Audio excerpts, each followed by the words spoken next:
This is the best games with tower defense elements for 2023. Not many pure tower defense games have come out. The genre went out of fashion a long time ago, so we have what we have. No creeps were harmed tower defense. It's a dynamic strategy game in the tower defense genre, in which you will fight against endless stream of evolving monsters. Here, monsters are created to spoil your life. Building long corridors, so carriers instantly teleport through them, right past your beautiful turrets. Building beautiful bottleneck, so fusers will combine into super crawlers of irresistible force. Meet creeps with cloaking devices, adaptive armor, bubble shields, and creep that created even more creeps. So watchers, suicides, and brutes smash your turrets and turn your fortress into ruins. The game supports cooperative play. If you feeling confident, you can spend your enemy's spam and raid, as it usually happens. You will get more resources for this, which you can use to build turrets and raid creeps. Just be careful with your greed. After all, one day the swarm of creeps will mutate, and then you will definitely lose. Souls-like are now rolling into the world of tower defense. Ready to take on the challenge of constantly mutating creeps? Then start building in no creeps were harmed tower defense. Do you read the fine print in the contract? You should, because in the game CD2 Trapmaster, the Devil's Book promotes reach, power, and release from the barstool, and in return, you just need to sign a small contract. The project combines such genre and elements as strategy, card battle, and tower defense. The game is designed for single player, multiplayer mode are not provided, because the contract was signed by one person. Battle defense of Blue Portal using traps and skill on random generated levels. A wide variety of traps are presented. In generally, they can be divided into two groups: floor traps and wall traps, with a help pull through as much as possible to end of the wave. If you evaluate the game as a roguelike, it's interesting enough. If you evaluate it like a tower defense, it's equal controversial because the account leveling particularly does not give anything. In summary, we have a great battles, lots of traps maps, lots of enemy types, interesting randomly generated levels, and not read the fine print in the contract. Does the Garden of the Eden creation kit mean anything to you? If so, you get a great feel for the 2112 tower defense setting. It's a tower defense that mixed old school look and modern development system. The action takes place in the future, 100 years after from present times. Fight interdimension flash, spawn across the solar system, and protect Earth colonies from total annihilation. During the playthrough, you can and should use active skill. Active skill are launched from the menu at the bottom left of the screen. All towers within the run are upgraded by 3 levels of improvements linearly. And then there is an option to create an ultimate tower with a choice of 2 options. The specificity of super towers is that over time they accumulate a special charge of powerful skill, and when it's ready, we can use it. In the beginning, it seems quite simple game, only 4 kinds of basic tower. As the game progresses, super towers and global progression appear, and new difficulty level are connected. So, old school and hardcore tower defense is waiting for you in the world of post-apocalypse. Super Soldier, or better yet, maybe Second Vigilant, give this man a web, magic, a machine gun, turrets, and this a lot. Wouldn't we rather have a first Avenger and a shield? No. To speed up the release of Magnus Opus, the master of Castle Alchemists began to study the heretical art of sorcery. Instead of fighting the philosopher's stone, they opened portals to unknown elemental realms, filling our world with evil creatures. And then, along comes you, a Bellator, super soldier, defending the world from the elemental invasion in a friendly hybrid of tower defense and roguelike with overhead view action. The game is quite hardcore because unlocking the best weapon require careful grinding of material and getting through the more difficult levels. That is require a large number of attempts, testing specific weapon, trap and builds. The harder levels add variety in waves. For example, enemies come from two sides, but after completing 5 levels, there is no any bosses. After 3 hours of play, not much new content is added to the game, other than weapon, item and traps. So if you like Orc Must Die, love super soldiers and don't mind infusing yourself with obscure alchemical substance, then Castle of Alchemists is for you. An atomic mix of board game, card game and tower defense. The game is hardcore and this starts with the tutorial. Some mechanics are very strange and require explanation, but these are the ones you won't be told about in the tutorial. One of the main mechanics is tiles that are randomly generated. You use them to build your castle and defend it. Of all the construction, roll building is the most tedious and you spend most of your time doing this. You end up not paying attention to the combat because you're focused on the more boring road building. Very rarely can you build anything remotely close to what you want. You just endlessly place tiles on the field, hoping the random tile generator will give you something good. So instead of a picturesque castle, you get a castle drawn by a 3-year-old child.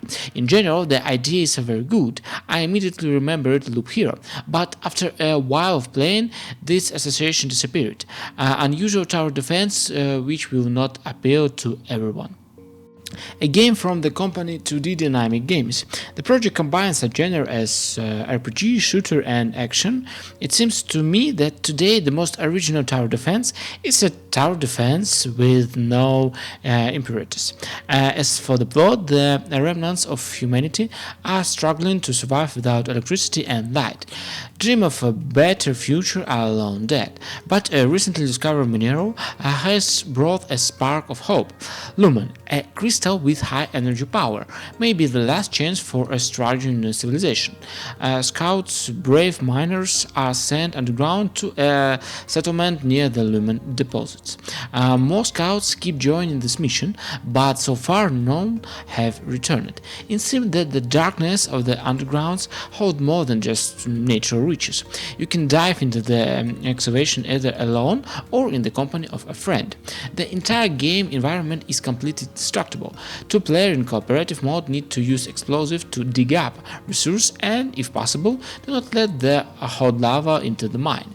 The main thing is not to forget that the opponents can also dig up a wall of granite behind which you try to hide. So we are continuing the tower defense roguelike marathon. Tower Tactic Liberation combines roguelike with deck building and the tower defense genre.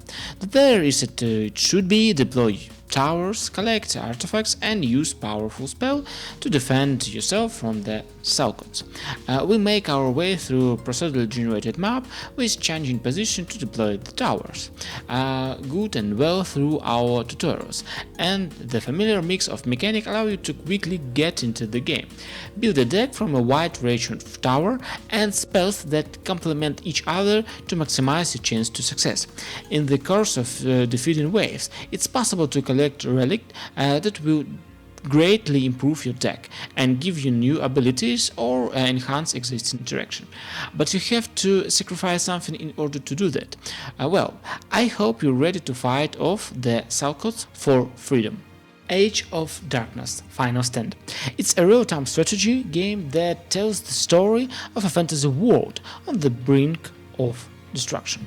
People in this world are either fighting for their interest, be in throne, looting, robbery and faith, or for life, trying to hold on for at least one more day or more difficult night. This is where the tower defense mechanic comes in, but not in as a classic form as it usually is. We fight off enemies with units and towers that have 3 levels of upgrades. How many units have it been since I said roguelike? I did it now! So what's up with the roguelike element? Of course, we have it here. Spoil a random artifact placed on the player during mortal nights. This can wreak havoc on the most elaborate of defense plans.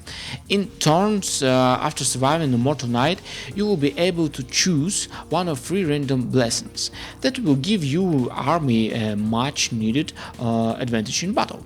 Nightmares are the main enemies that attack our settlement in swarms. They can be up to 70,000 enemies on the screen at one time. That is, you must realize how tough this survival is without a happy ending, because you can't win, but you can learn from your mistake and survive as long as possible. Do you think the Earth is flat or round? Considering how many roguelike elements are in tower defense, it's probably round. But whole world thinks otherwise. It's a roguelike with tower defense elements. Yes, it's still a tower defense review, but what can we do? The player demands more blood, spectacle and robots. And this is possible precisely because of interesting mixing. So, what's in whole world? A giant robot spider on an endless wall. The player is a pilot, a miner, a warrior and a dude, as they say, who travels along the wall on a huge robot and searching for new mines with resources. But this involves mortal danger, because we will be attacked with great joy by evil creatures Xerox. There are 2 main types of resources in the game, those that affect the local run and the overall progress. With the help of the spider we find the cave, burrow the ground, and with the help of our character clean the cave, taking out all the minerals. It's when you are as far away from the robot as possible, you will hear the sound of a siren. This is your robot spider attacked. Therefore, as quickly as possible you need to run to fight off enemies that can crawl on the walls or fly. At the start of the race we have a timer for 20 minutes. When it's come to the end, we are waiting for the last massive enemy attack with a huge boss. Ready to go to the flat world and learn all its secrets? Then hop in the robot spider and go to the whole world. Thronefall is a dynamic and relaxing game of tower defense genre, where as a king you have to build your castle and fight off waves of enemy every night. The game cycle is divided into 2 parts. During the day, player expand the kingdom, and at night defend it from invaders. Fairly simple economy. We build the main building, farms, mines, fishing hut. All of this is improved to increase profit. We build different type of troops for defense, slow knights or fast pikemen, archer, and of course defensive structure like towers and walls. Towers can be upgraded and turned into ballista or vats of hot oil. There are wooden and stone walls. We should not forget about our king, who acts as a strong fighter. For all battles we get experience. Skills for the king are improved for building and units that allow you to diversify gameplay. However, if you have figured out a working tactic, you will not change it. Buildings are way in the same places, waves and the appearance of opponent does not change.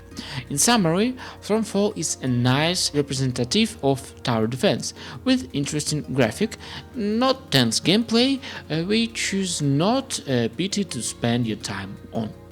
If you enjoyed the video, please like it, and I will be glad for your subscription to the channel.